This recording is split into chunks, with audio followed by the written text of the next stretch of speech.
साक्षात। सबसे पहला अध्याय, अध्याय नंबर 1 मैंने बताया था प्रारंभिक। कोई भी अध्याय हो शुरुआत होती है, प्रारंभिक क्या है? शुरुआत, प्रारंभ, इसलिए इसको रखना ही नहीं है इस नाम को। फिर इसमें ये भी लिख लेते लगे हाथ कितनी धारा है, धारा 1 और धारा 2, दो ही धारा है इसमें। फिर चलते अध्याय 2। दूसरे अध्याय में बच्चे को दिया गया अधिकार, और अधिकार कहा था संविधान में था, अनुच्छेद 21 के क्या अधिकार था? कौन सा था? निःशुल्क एवं अनिवार्य शिक्षा का अधिकार। ये अध्याय का नाम है, देखिए क्या नाम है? निःशुल्क एवं अनिवार्य शिक्षा का अधिकार। और इसमें धाराएं हैं 3, धारा 3, 4 और 5। इसका मतलब 3 अधिकार है बच्चे को। बच्चे को कितने अधिकार दिए गए हैं? निःशुल्क एवं अनिवार्य शिक्षा वाले अध्याय में मात्र 3 अधिकार दिए हैं। बताओ कौन कौन से 3 अधिकार? देखो मैं यही बताता हूं। पहला अधिकार तो निःशुल्क एवं अनिवार्य शिक्षा का अधिकार, पहली धारा। दूसरे में देखिए दिया गया है उम्र के आधार पर प्रवेश का अधिकार, कहीं भी जाकर बच्चा एडमिशन ले सकता है। तीसरा अधिकार स्थानांतरण का अधिकार। तीसरा कौन सा है? एक स्कूल से दूसरे स्कूल में ट्रांसफर करवा सकता है बच्चा। मात्र 3 अधिकार है। कितने अधिकार है इसमें? 3। कौन कौन से बोल के बताओ? दूसरा, तीसरा, याद हो जाएंगे बच्चों से संबंधित चीजें। 3 अधिकार, निःशुल्क शिक्षा, इतना भी हो गया तो काम हो गया। दूसरा प्रवेश का, किसके आधार पर? उम्र के आधार। तीसरा स्थानांतरण का, बस ये 3 अधिकार है। अब मैंने तो ये पढ़ा था अधिकार और कर्तव्य एक साथ होते हैं। पहले अधिकार, उसके बाद कुछ कर्तव्य होते हैं, ड्यूटी होती है जिनको निभाना पड़ता है। तो यहाँ अधिकार है तो अगले अध्याय में क्या होंगे? कर्तव्य है। देखिए अगला जो अपना आता है अध्याय 3, इसमें क्या है? कर्तव्य। अब कर्तव्य किसके हैं? कर्तव्य के लिए एक देखिए मैं जैसी एक्टिविटी करूं वैसी करनी है, हमें सीखना है। सबसे ऊपर कौन होती है? सरकार। या सरकार से ऊपर कोई है? कोई नहीं है। तो सबसे ऊपर किसका है? सरकार। तो सबसे पहले जिम्मेदारी किसकी है? सरकार की ड्यूटी है। क्या ड्यूटी होगी? बच्चे के आसपास स्कूल खोलो, उसके लिए शिक्षक लगाओ, बिल्डिंग बनाओ, सारी सुविधाएं दो। ये ड्यूटी किसकी है? सरकार की। सरकार अपने काम किससे करवाती है? अधिकारियों से। तो सबसे पहले कर्तव्य सरकार का, उसके बाद अधिकारी का, और उसके बाद माता पिता का। माता पिता की क्या ड्यूटी है? जैसे 14 साल के बच्चे को वहां ले जाओ, कहां ले जाए? वहां ले जाना है स्कूल, और स्कूल में बच्चा गए तो वहां किसकी ड्यूटी है? टीचर की ड्यूटी है। 5 कर्तव्य है। देखिए पहला कर्तव्य, ऐसा करो सपने में भी यही करना है हमें। किसकी ड्यूटी है सबसे ऊपर? सरकार। उसके बाद अब कहां ले जाएंगे? अरे उधर करो, पड़ोसी की तरफ। ये है हमारी स्कूल, और स्कूल में कौन मिलेगा? जो आपके पास बगल में बैठा हुआ शिक्षक। इसलिए सारे देखिए कर्तव्य याद हो जाएंगे। जिसके 5 कर्तव्य याद, कानून खत्म। ये इसके अंदर हो क्या? पहले क्या दिया? अधिकार, उसके बाद कर्तव्य। किसके कर्तव्य है? देखिए अध्याय 3 में अभी मैंने बताया समुचित सरकार। सरकार के बाद कौन आया? अधिकारी। अधिकारी को नाम दिया है स्थानीय प्राधिकारी, यानी अथॉरिटी। किसमें सत्ता है? आपको पहले बताया था प्राधिकारी का नाम। प्राधिकार क्या होता है हमारा? इंग्लिश में अथॉरिटी यानी सत्ता। तो स्थानीय प्राधिकारी, प्राधिकारी एवं माता पिता। तीसरे नंबर पर कौन आता है? माता पिता के कर्तव्य। ये लीजिए 3 के तो इसमें आ गए, 5 को एक जगह इसलिए लिखते हैं अध्याय बड़ा हो जाता। इसलिए 3 की ड्यूटी तो यहाँ लिख दी, सरकार की, अधिकारी की और माता पिता की। माता पिता की क्या ड्यूटी होती है? एडमिशन दिलाओ, डेली स्कूल में तो खत्म, ये ड्यूटी है उसकी। अब आता है इसके अंदर धाराएं। धारा है 6 से 11 तक। और अब आता है सबसे बड़ा अध्याय, वो अध्याय खत्म। ये समझ लो आधे से ज्यादा कानून पढ़ लिया हमने। लास्ट जो हमारा लास्ट का नाम आ गया, अगला जो नंबर आता है 4 नंबर अध्याय। अब किसकी ड्यूटी बची है? उसकी, उसकी, किसकी बची है? उसकी। और वो कौन है? स्कूल। और स्कूल में कौन है? तो लिखिए स्कूल एवं शिक्षक के उत्तरदायित्व, रेस्पॉन्सिबिलिटी है उसकी कुछ, उत्तरदायित्व। यहाँ जो धाराएं हैं वो धाराएं देखिए, धारा 12 से 28। सबसे बड़ा अध्याय है। एक बार सीटेट में ये पूछा था सवाल, आरटी का सबसे बड़ा अध्याय कौन सा है? चौथे नंबर का, क्योंकि स्कूल और मास्टर साहब की रेस्पॉन्सिबिलिटी सबसे ज्यादा है। तो सबसे ज्यादा धारा किसकी होगी? इन्हीं की होगी। सबसे बड़ा अध्याय, अध्याय 5। स्कूल में क्या करेगा बच्चा? खेलेगा या पढ़ेगा? और पढ़ने के लिए क्या चाहिए? पाठ्यक्रम चाहिए, चाहिए नहीं? तो यहाँ देखिए प्रारंभिक शिक्षा का पाठ्यक्रम बताया है कि उस बच्चे को क्या क्या पढ़ाना है। तो अध्याय 5 में क्या है? प्रारंभिक शिक्षा का पाठ्यक्रम। और उसे पूरा पढ़ाना भी है बच्चे को। पाठ्यक्रम को क्या करना है? पूरा करना। प्रारंभिक शिक्षा का पाठ्यक्रम एवं उसका पूरा किया जाना। आपको इतना याद रखना बस पाठ्यक्रम, बाकी तो सब लिखा लिखा मिलेगा वहां पर। लिखना थोड़ी है, आपको तो रिकॉग्नाइज करना, पहचान करनी है वाली चीजों को। तो ऐसी शॉर्ट ट्रिक्स अपनाओ कि चीजें याद हो जाए। अध्याय कौन सा हो गया? 5। दो ही धारा इसमें, 29 और 30। धारा 29 व 30। अब कौन सा अध्याय आएगा इसके बाद? 6। अब देखिए बच्चे को अधिकार भी दे दिए, तो मॉनिटरिंग करेंगे नहीं, अधिकारों को संरक्षण प्रदान करेंगे नहीं, क्योंकि ऐसे लिखने से थोड़ी हो जाएगा। जब तक उसको प्रोटेक्शन नहीं किया जाएगा तब तक उसके अधिकार सुरक्षित नहीं है। तो लास्ट में हमारा आता है अधिकारों का संरक्षण। अधिकार का संरक्षण कौन से अधिकार का? बाल। इसमें जो धारा है, धारा 31 से 34। बाकी तो कोई अध्याय नहीं है लास्ट का, जो छूट गई वो बातें लिखो सब। लास्ट वाला 7 मैंने क्या बताया था? जो बातें रह गई वो सब लिखो, शुरू वाला प्रारंभ, लास्ट वाला जो छूट गई हो। अब आप सोचो याद कितने से? पहले अधिकार दे दो, फिर कर्तव्य कर दो, उसके बाद उसका पाठ्यक्रम पढ़ा दो, और फिर उसके बाद उसको संरक्षण प्रदान कर दो। अपने आप याद हो जाएंगे। देखो, और ये कई बार आ चुका अध्यायों के नाम। अध्यायों के नाम कई बार पूछे गए हैं एग्जाम। वो देखिए अध्यायों के उल्टे सीधे कर देता है। निम्नलिखित में से कौन सा अध्याय गलत है? पहले की जगह दूसरा लिख देता है, दूसरी की जगह तीसरा, और फिर पूछता है कौन सा अध्याय गलत है। इसलिए या इनकी सीक्वेंस लगवा लेता है। 3 को देखिए सारों कैसे दे दिया लिखे, फिर कहता है नीचे ग्रुप बना देते हैं क्रम से लगा हुआ। कैसे भी पूछे वो आपसे। लास्ट कौन सा है? लास्ट वाला तो प्रकीर्ण है। प्रकीर्ण का मतलब क्या? दिखाओ, पहली हुई बातें, अन्य मुख्य बातें जो इधर-उधर की सब लिख दो इसमें। प्रकीर्ण, अन्य मुख्य बातें। कितनी धारा बची? धारा 35 से 38।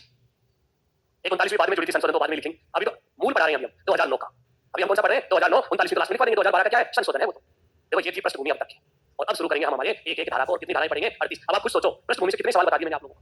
यहीं से पूछ लेता है, पृष्ठभूमि से काफी सवाल पूछता है। नहीं तो ज्यादातर देखिए क्या करते हैं, शुरू अध्याय 1 धारा 1 और लिख दी, क्योंकि जैसा कानून की किताब में वैसे छाप दी। ना तो उसकी सरलीकरण क्या, ना कुछ और पता ही नहीं चलता क्या है। ये तो हम ही खरीद लाते, ऑनलाइन डाउनलोड कर लेते उस चीज को। क्या करते हैं अगर इस चीज को ऐसे समझ जाता है, क्योंकि कानून को समझाना इतना आसान नहीं है। कई बार सरकार भी देखिए, सरकार का अधिकारी उसकी व्याख्या गलत कर देते हैं, फिर उल्टा पड़ जाता है, वो भारी पड़ जाता है। अब हम एक एक धाराओं की, अच्छा एक बात है, आपको क्यों पढ़ना पड़ रहा है? ये 8वीं तक लागू होता है, 8वीं तक पढ़ाओगे नहीं? आपको क्या जरूरत थी? रीट वालों के लिए जरूरत थी। तो आपको क्यों पढ़ाया गया? अरे पढ़ाना था तो नई शिक्षा नहीं पढ़ाते आपको, क्यों नहीं? जो 2030 तक चलेगी। अभी जो नई कोर्स आ रहा है, नई किताब आ रही है, सब कुछ आ रहा है देखिए अगले साल से, सब कुछ नए रूप में मिलेगी आपको। वो पढ़ानी चाहिए थी आपको। ये कानून क्यों पढ़ा रहे हैं? हाँ जी, अच्छा पीओ बनोगे बाद में? अच्छा ये बात थी क्या? मुझे तो पता ही नहीं था। नौकरी में लगते ही एक आएगी धारा 12। कौन सी धारा आएगी? 12, उसकी जांच करने जाओगे प्राइवेट स्कूलों में, और कैसे करोगे वो तुम्हें धारा 12 आएगी जब बताऊंगा। इसलिए आपको इसकी नॉलेज होना जरूरी थी। और धारा जब 12 के अंदर देखिए आपको भेजा जाएगा, आदेश आएगा, आपको आरटी का अधिकारी नियुक्त किया जाता है, आपको ये 3 स्कूलें चेक करके आनी है। 2 लगा देंगे आपके साथ, थर्ड ग्रेड के टीचर या सेकंड ग्रेड के, और आपको अधिकारी बना के भेजा जाएगा। ऑनलाइन ऑर्डर आएंगे आपको। आप कहेंगे मुझे तो पता ही नहीं। राजपत्रित का मतलब ये नहीं है कि मुझे पता नहीं, पहले भी बार-बार कह चुका। राजपत्रित का मतलब क्या है? आपको स्टेट की सभी चीजों की जानकारी है शिक्षा की। इसीलिए तो ये पद दिया गया है। पद के अनुसार आपके अंदर योग्यता होनी चाहिए। तो या तो आप पढ़ेंगे या किसी से पूछेंगे या नियमों को समझेंगे। 40 पन्नों की नियमावली दी जाएगी। पहला पन्ना पढ़ते थे, दूसरा भूल जाते, दूसरा पढ़ते तो तीसरा भूल जाते, फिर पुराने लोगों को याद करते, साहब आप ही बता दें इसमें लिखा क्या है, जांच क्या-क्या करके आनी है। इन आप लोगों को जानना पड़ता है। और प्राइवेट स्कूल वाले बड़े खुश हो जाते हैं। क्या अच्छा नया आया है ये? प्रोफेसर का ये ठीक है, जैसे टाइम में से काम करके जाएगा, तो इसको नॉलेज तो है नहीं, और वो काम अपने आसानी से। जब पुराने लोगों को लगाया जाता है, जैसे प्रिंसिपल वगैरह जो होते हैं, उसके लिए वो आनाकानी करने लग जाते हैं, साहब जांच अधिकारी बदल दो, ये तो मेरा परिचित है। तो जांच अधिकारी बदलवाने की कोशिश करते हैं, कोई व्याख्याता आ जाए तो ज्यादा बढ़िया, उसको नियमों की जानकारी ज्यादा होती नहीं है। ऐसी चीज आती है। कौन सी धारा बता रहा हूं? 12। चलो अब पढ़ते हैं एक-एक धाराओं को। सबसे पहले निकालो अध्याय 1। पहला अध्याय हम पढ़ेंगे अध्याय 1। बताओ नाम जल्दी से, क्या नाम है? प्रारंभिक। प्रारंभिक धारा 1। पहली धारा देखो। पहली धारा का नाम है संक्षिप्त नाम, कोमा, विस्तार एवं प्रारंभ। एवं प्रारंभ, ये नाम है पहली धारा का। संक्षिप्त नाम, विस्तार और प्रारंभ। ये कानून कब तो प्रारंभ होगा, कहां तक इसका फैलाव है और इसका नाम क्या है। तो सबसे पहली लाइन में आप बिना देखे नाम लिखोगे इस कानून का, और उसकी तरफ नहीं देखेंगे, खुद लिखो नाम। आपको लिखना है सबको इस कानून का नाम। मैं तो 5 बार लिख चुका हूं। अब आपको बिना देखे रिकॉल करना है, इसका नाम लिखना है कानून का, बाद में मिलान कर लेना सही है या गलत है। बिना देखे लिख के लिखो, कितना याद रहता है आपको। कानून का नाम लिखो, कानून का नाम लिखो भी, पूरा कानून का नाम लिखो। आपका सबसे पहले चेक करूंगा। नहीं आप तो लिखो, पड़ोसी मत बताओ। लिख भाई, पीछे भी लिख लिया सबने? कईयों ने तो गलत लिखा है अभी भी। लिखो, अभी पूरा नहीं हुआ है। चलो बहुत अच्छी बात है। देखिए ज्यादातर लोगों ने सही लिखा, मिलान कर लो। निःशुल्क एवं अनिवार्य बाल शिक्षा अधिकार अधिनियम 2009। कईयों ने नो नहीं लिखा था। पूरा नाम क्या है? अधिनियम 2009। अब देखो दूसरी लाइन में, या तो हमारा नाम आ गया। देखिए दूसरी लाइन में विस्तार। अब बताए विस्तार के बारे में क्या कहा? लिखना जो मैं बताऊं वो लिखना है। जम्मू एंड कश्मीर को छोड़कर शेष भारत में लागू होगा, ये लिखा हुआ है दूसरी लाइन। जम्मू एंड कश्मीर को मैं शॉर्ट में लिख देता हूं, जे एंड के को छोड़कर शेष भारत में प्रवर्त होगा, यानी लागू होगा। ये है दूसरी लाइन। विस्तार आ गया देखो इसका। पूरे भारत देश में किसको छोड़ा गया था उस समय? जे-एंड-के को छोड़कर बाकी जितने भी स्टेट और यूनियन टेरिटरी थी, सारी जगह क्या होगा? लागू हो जाएगा। इसको क्यों छोड़ा? धारा 370 के कारण। अब धारा 370 2019 में हट गई, और जैसे ही हटी ऑटोमेटिक क्या हो गया? लागू हो गया। तो नीचे नोट लगा के लिखो, धारा 370 हटने के बाद, धारा 370 हटने के बाद संपूर्ण भारत में लागू, संपूर्ण भारत में लागू हो गया। देखिए अब कोई जगह ऐसी नहीं है जहां ये लागू नहीं है। चाहे हमारी लद्दाख यूनियन टेरिटरी हो उसमें भी है, चाहे हमारी जे-एंड-के यूनियन टेरिटरी हो वहां पर भी लागू है। यानी पूरे भारत देश में क्या है? लागू। तो ये तो हो गया विस्तार। अब उसके बाद था प्रारंभ। अब क्या आता है? प्रारंभ कब होगा? तो देखिए इसके लिए तारीख तय की गई थी, 1 अप्रैल 2010 में लागू होगा। ये तारीख तय की गई थी इसकी, 1 अप्रैल 2010। यानी जहां से नए वित्तीय सत्र की शुरुआत होती है वहीं से इसे लागू किया गया। 9 में बना और 1 अप्रैल 2010 में लागू हो गया। अब मेरा एक सवाल, राजस्थान में यह कानून कब लागू हुआ? राजस्थान में यह कानून कब लागू हुआ? देखिए मुझे बताते हैं 1 अप्रैल 2011 से राजस्थान में यह लागू हुआ, क्योंकि 29 मार्च को तो क्या बनी नियमावली, 30 को प्रकाशित और 1 को लागू। ऐसे लॉजिक देते हैं लोग। अरे कानून तो पूरे भारत में ही लागू हो गया, क्या राजस्थान में भी 370 थी क्या? स्पष्ट लिखा हुआ है। अरे इस दिन तो देखिए जिसकी हम बात करेंगे तो नियमावली है, ये तो क्या है? नियमावली है। तो पूरे भारत देश में कब लागू हो गया था? केवल इसको छोड़कर 1 अप्रैल 2010। और बच्चे पता नहीं कहां से पढ़ के आ जाते, वो कहते साहब 1 अप्रैल 2011 पढ़ाया हमने।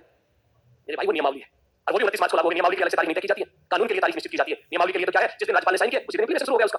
वो तो 29 मार्च 2011 से लागू हो गई थी। ये कहां से लिया? 1 अप्रैल 2011। पता नहीं कहां से लिया, कैसे कैसे आई है। अगर है आपके पास एविडेंस दे दो मुझे। ये देखिए गजट नोटिफिकेशन देखिए राजस्थान सरकार का, जिसमें लिखा है 1 अप्रैल 2011 से नियमावली को लागू किया जाएगा। लागू दस्तावेज उसका क्या होना चाहिए हमारे पास? दस्तावेज तो हो, ऐसे मन मर्जी थोड़ी 1 अप्रैल 2010 उसको कर दो 1 अप्रैल 2000। ये इतना एनालिसिस में इसलिए कर रहा हूं, जब आप जाओगे खुले मार्केट में इस कक्षा से बाहर तो आपके सामने बहुत सारे लोग मिलेंगे, आपसे जिद करने वाले, बहस करने वाले। अपनी अपनी जो गाइड है, किताबों में तो होगा ही नहीं, गाइड वगैरह नहीं होगा, वो दिखाएंगे साहब इसने ये लिखा, इसने ये लिखा। जिसने लिखा है उसको फोन करके पूछ लेना, भाई मुझे एविडेंस दे दे, बस ज्यादा कुछ नहीं। मुझे क्या चाहिए? कोई भी चीज का एविडेंस। एविडेंस होगा तो वो चीज क्या होगी? सही होगी, सीधी सी बात है। क्योंकि गलत मैं भी हो सकता हूं, गलत कोई और भी हो सकता है, लेकिन उसके लिए क्या हो? एविडेंस। तो याद रखना कितनी बार आया ये सवाल, और जानबूझ के पहला ऑप्शन डाल देता है 1 अप्रैल 2011 और आप लोग गलत करके आते हैं। राजस्थान में कब लागू हुआ? 2012 में एक संशोधन और किया गया। देखो पता क्या किया गया? धार्मिक शिक्षण संस्थानों पर लागू नहीं होगा। क्यों? क्योंकि भारत एक पंथ निरपेक्ष राज्य है। हमारे संविधान के 29 और 30 में देखिए इस बात का उल्लेख किया गया है धार्मिक शिक्षण संस्थानों का। कौन सी धारा मिलता है ना? वो अनुच्छेद है आर्टिकल 29 और 30 में इसका उल्लेख मिलता है कि भारत एक धर्मनिरपेक्ष राज्य किसी भी धर्म को संरक्षण प्रदान नहीं करेगा। तो ये कानून कैसे संरक्षण दे सकता है? नहीं दे सकता। 2012 में क्या किया? संशोधन किया। तो लिखो आप इसमें, किसी भी धार्मिक शिक्षण संस्थान पर लागू नहीं होगा। लेकिन अधीन किसके रहेगा? अनुच्छेद 29 30 के अधीन रहेगा। ये वाला उपबंध जो किया है, इसमें पहले बोल रहा हूं उसको, किसी भी धार्मिक शिक्षण संस्थान पर लागू नहीं होगा जहां पर धार्मिक शिक्षा दी जाती हो। जैसे वैदिक पाठशाला, जहां हिंदू धर्म की शिक्षा दी जाती है उस स्थान को क्या कहते हैं? वैदिक पाठशाला। मुस्लिम धर्म की शिक्षा दी जाती है मदरसा। ऐसे ही ईसाइयों की शिक्षा दी जाती है ईसाई मिशनरी, ईसाई मिशनरी। तो इन पर ये लागू नहीं होगा। वैदिक पाठशालाएं हो, मदरसा हो, मक्तब हो या ईसाई मिशनरी हो, उन पर लागू नहीं होगा। नहीं तो देखिए सभी अपने धर्म के आधार पर संरक्षण मांगने के लिए आ जाएंगे। तो भारत की जो परिभाषा है, जो प्रस्तावना में दे रहा है पंथ निरपेक्षता की, वो खत्म हो जाएगी, क्योंकि किसी भी पंथ को संरक्षण नहीं दिया जाएगा। अपने यहाँ खत्म हो जाती है पहली धारा, और इन धाराओं से सारे सवाल आए हुए हैं। हाँ जी, धारा नहीं अनुच्छेद पढ़ लेना संविधान में। पॉलिटिकल वाले पढ़ाएंगे, मुझे नहीं आती पॉलिटिकल, उनसे पूछना पॉलिटिकल में अनुच्छेद 29 और 30, ठीक है ना? जब आपकी पॉलिटिकल की क्लास हो उन सर से कहना अनुके सर अनुच्छेद 29 और 30 हमें बता दो, क्योंकि मेरा फिर इसका एरिया क्या है काफी बढ़ जाता है और मैं जो पढ़ाना चाहता हूँ वो चीज छूट जाती है, इसलिए मैं अपने आप को सीमित रखता हूँ, दूसरे विषय में कभी एंट्री नहीं मानता हूँ। आपके पास अलग अलग विषय विशेषक आते हैं और आपको पता चाहिए, क्योंकि मैं अपने तरीके से व्याख्या कर रहा हूँ विषय विशेषक दूसरे तरीके से उस चीज को, और आप में मन में क्या हो जाए ध्वन, इससे बढ़िया उसी से पूछो ना एक्सपर्ट है उस विषय का। आ जाइए धारा 2 परिभाषाएं। दूसरे का नाम क्या है परिभाषाएं। इस पूरे कानून को समझने से पहले हमें परिभाषाओं की जानकारी हो। जैसे कानून में लिखा है बालक, तो हमें पता होना चाहिए बालक कौन है। इसमें लिखा आता है प्रारंभिक शिक्षा, तो हमें पता होना चाहिए प्रारंभिक शिक्षा क्या है। इसमें लिखा है समुचित सरकार, तो हमें पता होना चाहिए समुचित सरकार का अर्थ क्या है। और इन सब की नॉलेज हमें कहां से मिलती है परिभाषाओं से। कोई भी कानून को पढ़ने से पहले उसकी परिभाषिक शब्दावली होती है, पहले वो शब्दावली याद करो फिर कानून को पढ़ो। यहां मैं आपको बात कर रहा हूं, देखिए परिभाषा में सबसे पहले परिभाषा दे रखा है समुचित सरकार, एप्रोप्रिएट गवर्नमेंट। समुचित सरकार लिखो, पहला शब्द जो आता है परिभाषा में समुचित सरकार, आती नहीं समुचित सरकार। अब देखिए समुचित सरकार का अर्थ क्या लिया है, हमारे यहाँ जितनी भी सरकार है वो क्या कहलाएंगे समुचित सरकार। कितनी सरकार चलती है अपने यहाँ 2 3 4 5 कितनी सरकार चलती है, कितनी सरकारें, कोई तो कह रहा 2 कोई कह रहा 3 कोई कह रहा 4, ऐसे वैसे कुछ नहीं होता, कहता वैसे तो 2 ही है, अभी तो 4 बना रहा 2 पे आ गया। देखो अरे मैं बता रहा हूँ अपने यहाँ 3 प्रकार की सरकारें हैं। सबसे पहले केंद्र सरकार, उसके बाद राज्य सरकार, तीसरी है संघ राज्य सरकार। 3 संघ राज्य सरकार है यूनियन टेरिटरी, पुदुचेरी, दिल्ली और तीसरी बनेगी जेएंडके। तो 3 सरकारें हैं अपने यहाँ, उन तीनों सरकारों का नाम ने लिखकर क्या लिख दिया एक शब्द में परिभाषित कर दिया, जहां जो लागू होगी ऑटोमेटिक वही बन जाएगी समुचित सरकार। जैसे आप देखिए एक तो मैंने कौन सी बताई इसमें केंद्र सरकार, दूसरा राज्य सरकार, तीसरा संघ राज्य सरकार जिसे अर्ध राज्य का दर्जा दिया जाता है। ये 3 सरकारें हैं। ये सरकार होती है यूटी में होती है यूनियन टेरिटरी, और 3 ही है अपने यहाँ, अभी तो 2 चल रही है, एक बनेगी जब पुदुचेरी, दूसरा दिल्ली और तीसरा जेएंडके।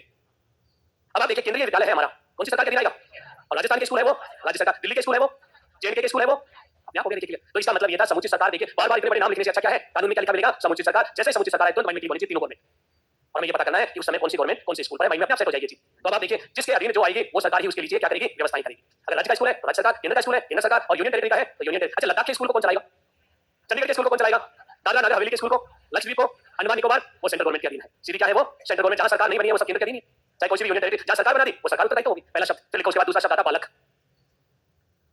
यहाँ बालक किसे बनाया गया है 6 से 14 वर्ष वाले को। बालक कौन होगा 6 से 14 वर्ष। क्या 5 साल का बालक है इसमें, क्या 15 साल का बच्चा है, नहीं, केवल और केवल अधिकार किसको दिया गया है 6 से 14। जब भी बालक की परिभाषा है तो तुरंत माइंड में आना है 6 से 14 वर्ष। ये आया हुआ कई बार सवाल है। फिर तीसरा शब्द आता प्रारंभिक शिक्षा, ये तो मैंने पहले भी पढ़ा दिया था, आपको ट्रेन कर रखा है इसमें। एलिमेंट्री एजुकेशन किसको कहते हैं, कक्षा 1 से 8। प्रारंभिक शिक्षा का मतलब क्या है कक्षा 1 से 8, कक्षा 1 से 8। अब देखिए इसके अंदर एक और आती है स्क्रीनिंग प्रोसेस। क्या नाम है स्क्रीनिंग, स्क्रीनिंग कर लेते हैं छटनी करने। आपका जो पेपर होगा वो स्क्रीनिंग तो है भाई, योग्य तो सारे हैं व्याख्याता बने, लेकिन इनमें से हम छटनी कर लेते हैं। छटनी करने की कोई ना कोई पद्धति अपनाई जाती है, उसको कहा जाता है स्क्रीनिंग प्रोसेस, और हिंदी में नाम है अनुवीक्षण प्रक्रिया। एक शब्द आता है अनुवीक्षण प्रक्रिया, अंग्रेजी में क्या नाम है स्क्रीनिंग प्रोसेस, छटनी करना, अनुवीक्षण प्रक्रिया। क्योंकि पेपर में ये शब्द आया अनुवीक्षण का, तो देखिए क्या आ गया, ये क्या है छटनी करना या प्रवेश की प्रक्रिया, प्रवेश प्रक्रिया। क्योंकि हम बच्चों की छटनी कब करेंगे एडमिशन जैसे, इसको एडमिशन देंगे इसको नहीं देंगे, क्या लेंगे प्रवेश परीक्षा लेते हैं या कोई डोनेशन वगैरह लेते होंगे, तो छटनी करने का कोई ना कोई तरीका तो लगाया गया है। उसके लिए एक शब्द काम में लिया गया है अनुवीक्षण प्रक्रिया। एक तरह से क्या है प्रवेश के लिए अपनाई जाने वाली प्रक्रिया, बच्चों में क्या करने वाली छटनी करने वाली कोई भी रैंडमली कोई भी प्रोसीजर अपनाई जाती हो, चाहे वो टेस्ट ले चाहे इंटरव्यू ले या कुछ और ले। अब देखिए कई बार क्या कहते हैं बच्चे का टेस्ट लेंगे, माता पिता का टेस्ट लेंगे।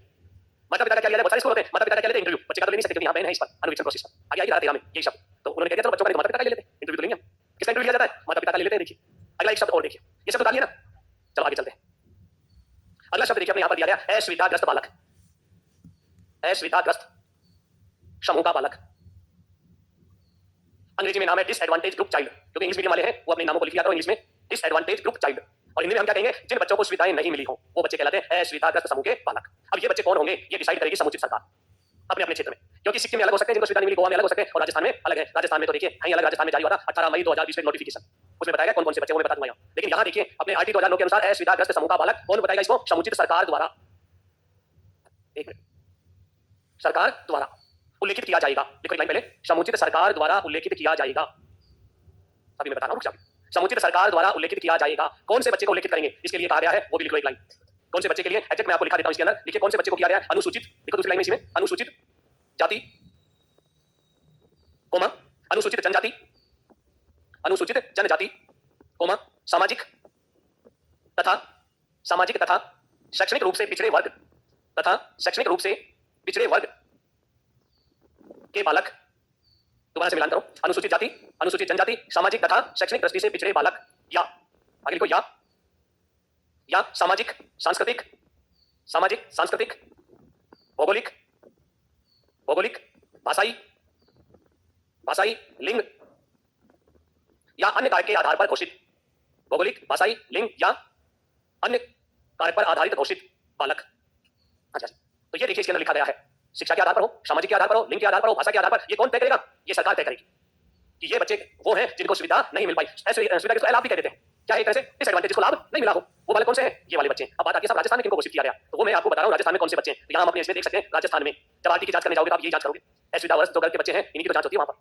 तो देखिए अपने राजस्थान में कब का नोटिफिकेशन जारी है, 18 मई 2020, इसको अधिसूचना जारी की थी द गवर्नमेंट ऑफ राजस्थान में। पहला देखिए अपने यहाँ बच्चा कौन सा है, एससी, दूसरा एसटी, तीसरा ओबीसी, लेकिन आय सीमा बनाइए इसके 2.5 लाख रुपए से कम हो, 2.5 लाख रुपए से कम आए, एससी एसटी ओबीसी अनाथ और नहीं है कुछ भी अपने यहाँ पर, जो है वही बता रहा हूँ 2020 का नोटिफिकेशन। उसके बाद देखिए एससी एसटी ओबीसी अनाथ बीपीएल, इसके पास कौन सा कार्ड हो, बीपीएल कार्ड। उसके बाद निशक्त जन, उसके बाद युद्ध विधवा के बालक, बीपीएल निशक्त जन और युद्ध विधवा के बालक। 8वें नंबर पर दे रखा है एचआईवी या कैंसर से पीड़ित के बालक। ये 8 प्रकार के चाइल्ड है अपने यहाँ पर। इन फैमिलीज के बच्चों को इसके अंदर क्या कहा गया है, हमारे यहाँ पर देखिए इन्हें एक तरह से क्या किया गया, प्रिंट आउट किया गया है कि ये बच्चे इसमें शामिल होंगे। 8 टाइप के हैं, एससी एसटी ओबीसी अनाथ बीपीएल निशक्त जन युद्ध विधवा एचआईवी या कैंसर से पीड़ित के बालक। इन सब चीजों का प्रमाण पत्र देना पड़ेगा उसको। इन सब चीजों का क्या होता है, जैसे जाति का प्रमाण पत्र होता है तभी तो पता लगता है कि एससी का है या एसटी का, यहाँ पर ओबीसी का प्रमाण पत्र और साथ में इनकम टैक्स का भी होगा उसके पास, आय प्रमाण पत्र। उसके बाद यहाँ अनाथ का, यहाँ बीपीएल का, बीपीएल 2 तरह के कार्ड होते हैं, सेंट्रल गवर्नमेंट और स्टेट गवर्नमेंट, कोई सा भी हो उसके पास। युद्ध विधवा जिसका पति युद्ध में मारा गया हो, और उसके बाद देखिए एचआईवी से पीड़ित या कैंसर से पीड़ित। अभी कुछ पूछा था यहाँ से, मिल गया, ठीक।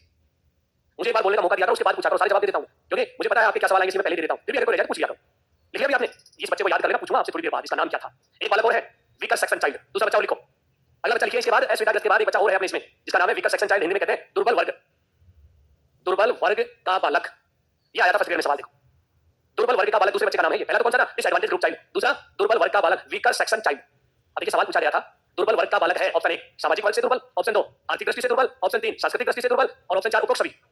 आर्थिक था इसमें, और भारत में तो इसकी आय सीमा करा के 2.5 लाख, हमारे राजस्थान में थी 1 लाख, लेकिन पिछले साल इसमें संशोधन कर दिया और राजस्थान में 1 को बढ़ाकर कितनी कर दी, 2.5, क्योंकि 1 लाख का सर्टिफिकेट कोई नहीं बना के देता कोई भी राजपति, इसलिए पूरे राजस्थान में आर्थिक दृष्टि से एक भी बच्चे का एडमिशन नहीं हुआ, खाली सीट रही।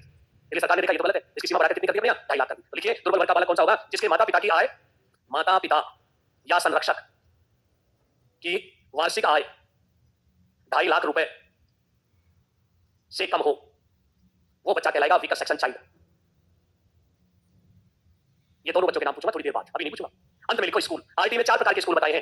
आरटी में कितने प्रकार के स्कूल डिफाइन किए गए हैं, 4 प्रकार के स्कूल। 4 कौन कौन से होते हैं, क्यों भाई पता हो तब बोला कर। कई बार बिना पते भी हम क्या है कि बोलने लग जाते हैं कि आपको बात नहीं याद है, लेकिन आपको स्कूलों के नाम में मेरी एक रिक्वेस्ट है, सीक्वेंस से याद करने पड़ेंगे, सीक्वेंस नहीं तोड़नी, सीक्वेंस टूटी सवाल गलत। इसलिए लिखो स्कूल के प्रकार अपने इसमें क्या दिया है, स्कूल क्या दिया है अपने इसमें, स्कूल से। और स्कूल जो दिया है नंबर 1 पहले नंबर पर जो स्कूल है उसे कहा गया है राजकीय। कौन सा स्कूल है, राजकीय स्कूल, जो गवर्नमेंट द्वारा चलाया जाता हो। किसके द्वारा चलाया जाता हो, सरकार द्वारा संचालित।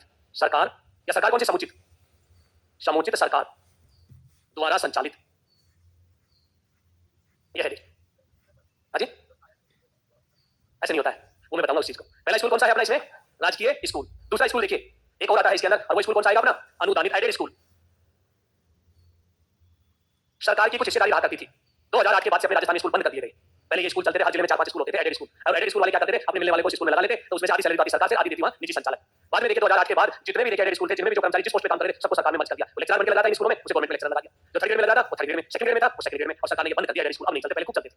वहां कोई एग्जाम देने की आवश्यकता नहीं होती, सारे घर वालों के नाम चला करते थे इन स्कूलों में, और वो सारे परमानेंट हो गया गवर्नमेंट में आके 2008। तो ये स्कूल कहलाता है एडेड स्कूल या अनुदान। अदर स्टेट का मुझे पता नहीं है, हमारे राजस्थान में नहीं चलते हैं, और स्टेट में चलते हो तो पता नहीं है। हमारे राजस्थान में इनको क्या कर दिया बंद। ये पता क्यों खोले गए थे, सरकार के पास इतने पैसे नहीं थे कि हर बच्चे तक स्कूल उपलब्ध करा सके, तो सरकार ने कुछ हिस्सा दिया, कुछ निजी लोग आए और मिलकर क्या करने लगे, स्कूल चलाने लगे, बच्चों को शिक्षा अवेलेबल। अब इसके अंदर देखिए सरकार द्वारा क्या दिया जाता है, इसमें अनुदान, सरकार द्वारा अनुदान दिया जाता, तब चलते थे स्कूल। फिर आता है इसके बाद स्पेसिफाइड स्कूल, इंग्लिश में क्या कहते हैं, स्पेसिफाइड स्कूल, और हिंदी में कहते हैं विशेष श्रेणी, और अपनी भाषा में विशेष किसको कहते हैं, खास। अपनी भाषा में क्या कहते हैं, खास। तो देखिए स्पेसिफाइड स्कूल या विशेष श्रेणी स्कूल। तीसरे नंबर पर कौन सा स्कूल है, विशेष श्रेणी या खास। अब ये स्कूल कौन से होंगे, समुचित सरकार द्वारा लिखित रूप से जिस स्कूल को घोषित किया जाएगा वो स्कूल क्या होगा, खास होगा, विशेष होगा, बाकी मनमर्जी से नहीं होगा। इसलिए समुचित सरकार द्वारा, समुचित सरकार द्वारा लिखित रूप में उल्लेखित, लिखित रूप में उल्लेखित, लिखित रूप में क्या होगा, उल्लेखित होगा। ये वहां बताया जाएगा, जैसे मैं आपको बताता हूं एग्जांपल के रूप में उदाहरण सरकार द्वारा जो बताए गए, जैसे नवोदय स्कूल। कौन सा स्कूल, नवोदय स्कूल को स्पेशल श्रेणी में रखा है। और देखिए सैनिक स्कूल, मिलिट्री स्कूल जिसे हम कहते हैं आरएमएस, राष्ट्रीय मिलिट्री स्कूल, आरएमएस राष्ट्रीय मिलिट्री स्कूल, ये अलग होते हैं। आरएमएस 5 है और ये 33 है सैनिक स्कूल। तो इसके बाद देखिए एक और इसके अंदर केंद्रीय विद्यालय, केंद्रीय स्कूल, ये एग्जांपल के रूप में दिया गया, जिन्हें लिखित में क्या किया गया, उल्लेखित किया गया है कि ये स्कूल क्या है, विशेष श्रेणी। ऐसे किसी भी स्कूल को कौन कर सकती है, सरकार लिखित में बताएगी ये खास श्रेणी का स्कूल है और ये खास का नहीं है।